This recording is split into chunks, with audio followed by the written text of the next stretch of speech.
Assalamualaikum warahmatullahi wabarakatuh. Selamat bertemu kembali Anda semua. Kali ini kita akan membahas tentang manusia dan sejarah. Silakan sama-sama kita amati step by step PowerPoint yang telah Ibu susun. Manusia dan sejarah. Hakikat sejarah. Pada hakikatnya, sejarah sebagai peristiwa dan kisah.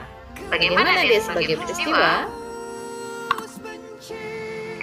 Peristiwa yang memiliki pengaruh besar terhadap kehidupan manusia menampilkan sejarah sebagai suatu peristiwa atau kejadian. Bagaimana sejarah sebagai kisah? Manakala kejadian tersebut disusun dan dihadirkan kembali melalui berbagai media, sejarah kemudian menjadi kisah. Ini contohnya ada sejarah Indonesia modern ya.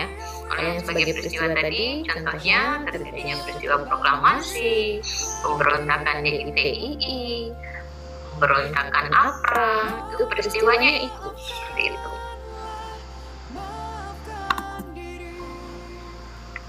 Kedudukan manusia dalam sejarah. Manusia dapat menjadi objek dan sekaligus subjek sejarah. Maksudnya apa? Dapat menjadi objek. Maksudnya, pada satu sisi, sejarah menceritakan tentang kisah kehidupan manusia pada masa lalu. Jadi sejarah itu menceritakan manusia pada masa lalu. Ini ada Presiden Soekarno dan keluarganya, ini ada Presiden Soeharto dan keluarganya. Menceritakan manusia pada masa yang lalu. Tetapi sejarah juga sebagai subjek. Sebagai subjek itu bagaimana? Di sisi yang lain, kisah kehidupan manusia pada masa lampau tersebut dibuat oleh manusia. Jadi yang membuat sejarah itu manusia, yang diceritakan itu juga manusia. Jadi objeknya adalah manusia, subjeknya juga manusia. Ini contohnya nih. Ini adalah sejarah tentang kerajaan Siak. Jadi ada tokoh-tokohnya di sini, ada tokoh Sultan Syarif Qasim, ada Raja Kecil ya. Oke.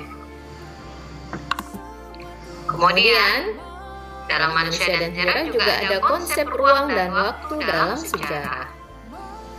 Manusia beraktivitas dalam ruang dan waktu. Ini tidak bisa dipungkiri. Kita beraktivitas dalam ruang dan waktu. Ruang itu apa? Ruang adalah tempat terjadinya peristiwa atau aktivitas tersebut. Contohnya terjadinya di Jakarta nih, ya, Monas simbolnya ya. Kemudian aktivitas atau peristiwa itu terjadi di Pekanbaru, ini contohnya di Pekanbaru seperti itu. Peristiwa proklamasi adanya di Jakarta. Peristiwa berdirinya Provinsi Riau, ada peninggalan Yesus yang ada di Pekanbaru. Baik. Kemudian lagi yang tidak bisa lepas selain ruang, adanya konsep waktu. Waktu adalah saat terjadinya aktivitas atau peristiwa tersebut. Jadi kalau ruang itu tempat, waktu itu kapan terjadinya atau saat terjadinya. Contohnya nih, kehidupan manusia praaksara ya di saat manusia praaksara sebelum mengenal tulisan. Ini ada saatnya ketika dia masih menggunakan simbol-simbol untuk menyembah roh nenek moyang.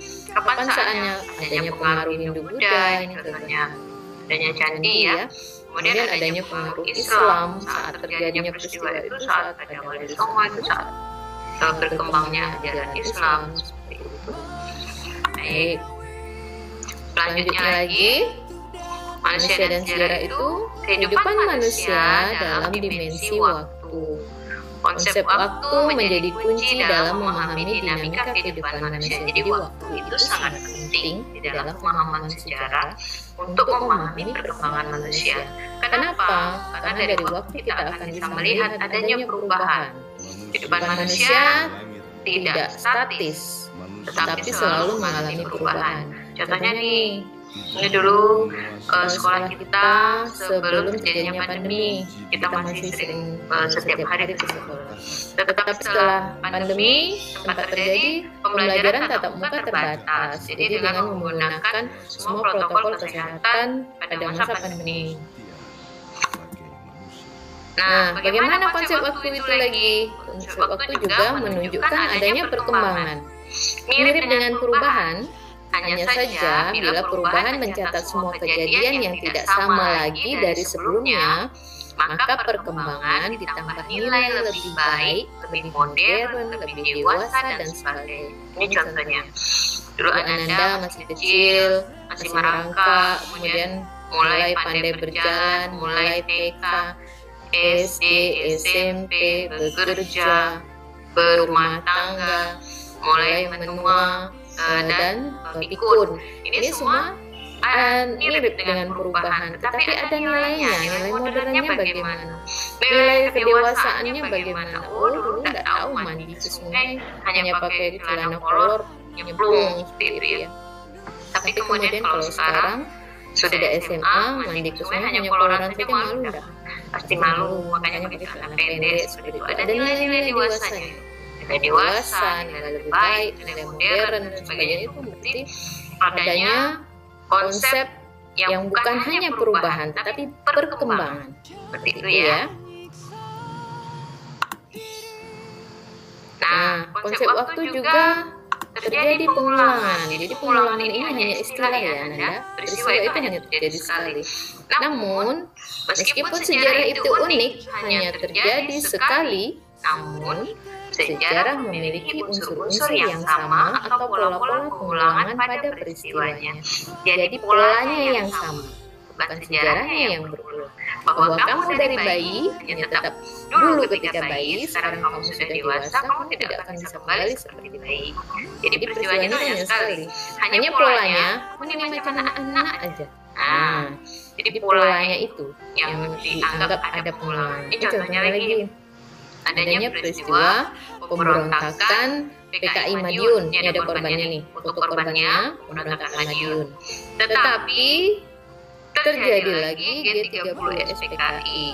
Nah, pelakunya sama-sama PKI, tetapi peristiwanya berbeda. Ini terjadi tahun 1948 dan ini terjadi tahun 1965. Pelakunya sama-sama PKI, tujuannya sama-sama ingin mendirikan negara sendiri, kemudian cara-cara yang keji menghalalkan segala cara seperti itu. Itu dia pola-polanya yang sama seperti itu ya. Lanjut. Nah, bagaimana lagi konsep waktu? Konsep waktu juga berkesinambungan. Kesinambungan itu berterus ya. Peristiwa sejarah merupakan satu rangkaian yang berkelanjutan dalam perjalanan waktu. Suatu peristiwa dapat terjadi karena ada peristiwa sebelumnya. Begitu pula setelah peristiwa terjadi dapat menyebabkan peristiwa selanjutnya. Jadi suatu peristiwa itu adalah latar belakang. Setelah terjadi, dia akan menimbulkan dampak untuk peristiwa yang lain. Ini contohnya nih, adanya bom. Jepang dibom di Hiroshima. Dalam Jepang dibom di Hiroshima, foto yang kiri ya. Kemudian rakyat Jepang goncang dan mengalami hancur propaganda. Kemudian di Indonesia terjadi vacuum of power atau kekosongan kekuasaan karena mereka harus pulang kampung, memperbaiki kampungnya yang rusak.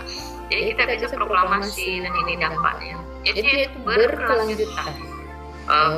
Rangkaiannya itu adalah latar belakang yang menyebabkan terjadinya peristiwa baru. Nanti ada dampak ini akan menjadi latar belakang peristiwa yang lain. Seperti itu. Baik. Nah, itu materi kita Anda. Terima kasih dan tetap semangat dalam pembelajarannya. Lebih dan kurang, saya mohon maaf. Wabillahi taufiq wal hidayah. Assalamualaikum warahmatullahi wabarakatuh.